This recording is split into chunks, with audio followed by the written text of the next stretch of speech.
equals does your device need fixing? We offer a free diagnosis. We pick up and deliver right to your door, no calls or travel needed. We send you a quote before repairing, and only go ahead if you approve it. Easy, transparent, and professional. Link in description. If your MacBook Pro is experiencing voltage regulation issues, start by gathering your tools. You'll need a screwdriver set, a soft cloth for cleaning, and a can of compressed air. First, power down your device and unplug it. Remove the screws from the back cover using the appropriate screwdriver.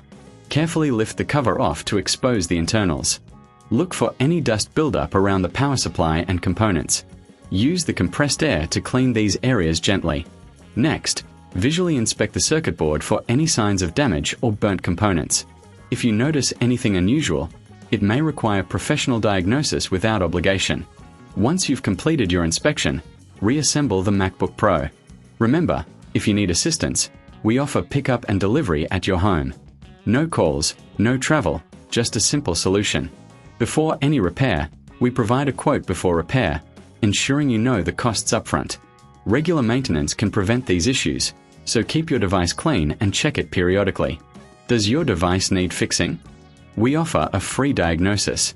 We pick up and deliver right to your door, no calls or travel needed. We send you a quote before repairing, and only go ahead if you approve it. Easy, transparent, and professional. Link in description.